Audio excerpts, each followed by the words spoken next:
Protect your mental health. Hidden money? Ooh, a shocking story of betrayal and hidden wealth. In this informative story, we delve into the lives of a couple torn apart by deceit and greed. The husband's constant gaslighting and manipulation drove a wedge between them, all while the wife harbored a secret fortune of $6 million. When the husband discovered her hidden wealth, his true intentions were revealed. He sought to eliminate her to claim the money for himself. Stay tuned for the full story of deception, betrayal from the outside. Their marriage looked quiet, even dull.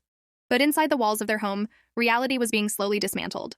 The husband didn't raise his voice often. That would have been too obvious. Instead, he eroded her sanity in whispers. He hid objects and blamed her memory. He denied conversations she clearly remembered. He told her friends she was fragile, unstable, not well lately. By the time she started questioning herself, he had already won.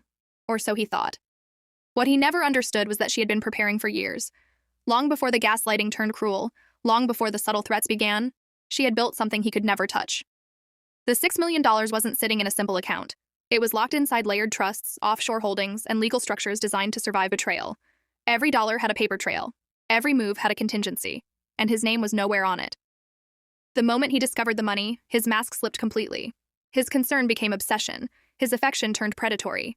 He began documenting her episodes, nudging her toward doctors he'd chosen, floating the idea of conservatorship.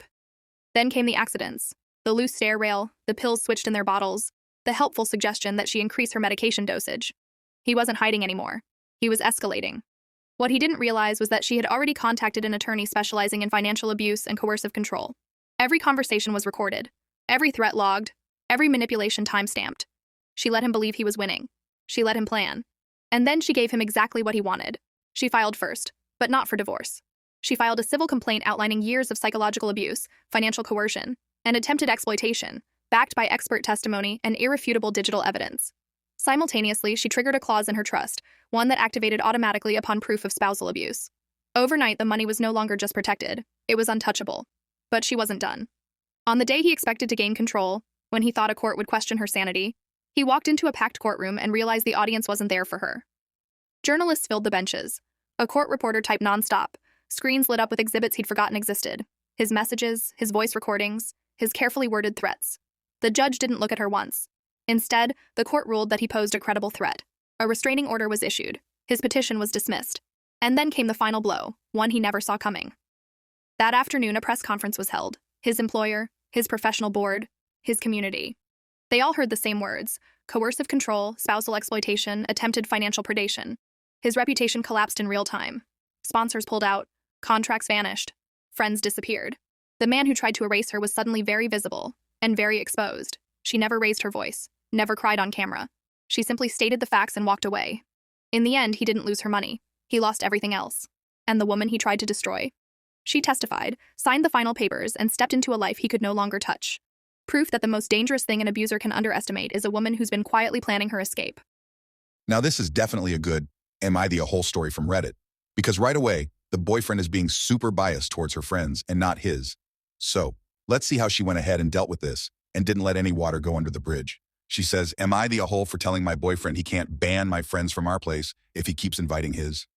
Me, 27F, and my boyfriend, 29M, have been together a little over 2 years and living together for 7 months.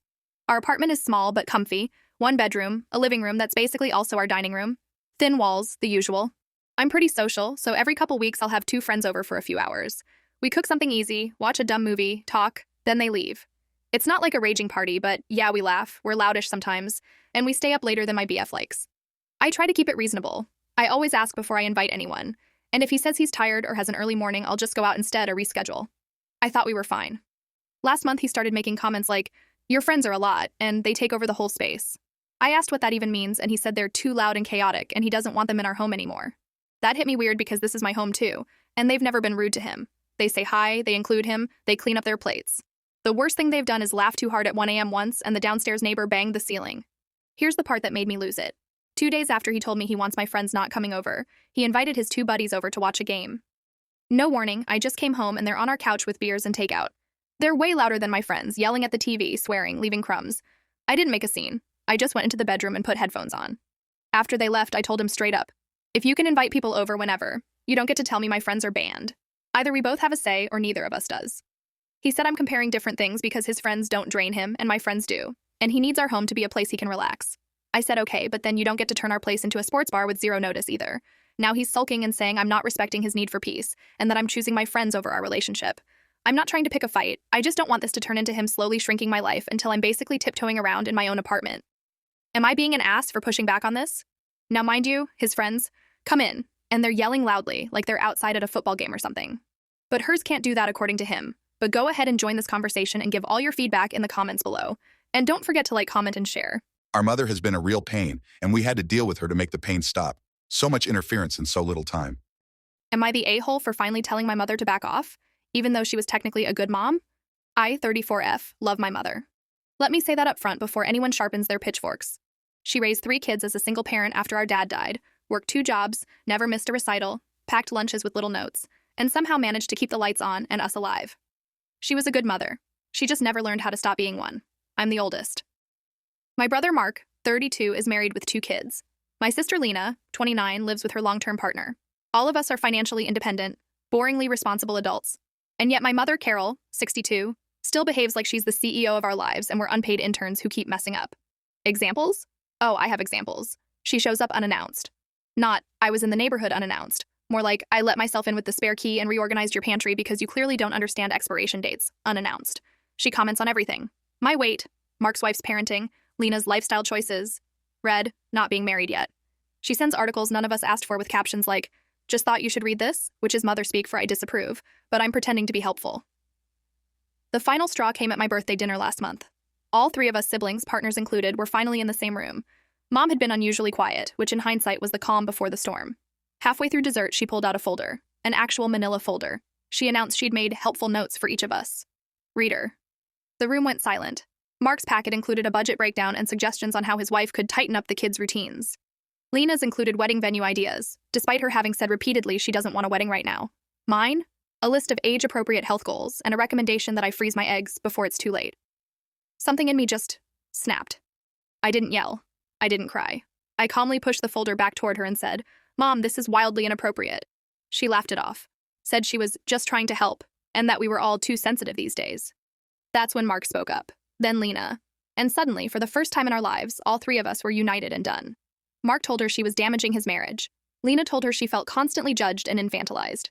I told her that being a good mother didn't give her lifelong access to control us, critique us, or manage us like projects. I won't lie. It got savage. Lena said, You don't trust us because if you're not needed, you don't know who you are.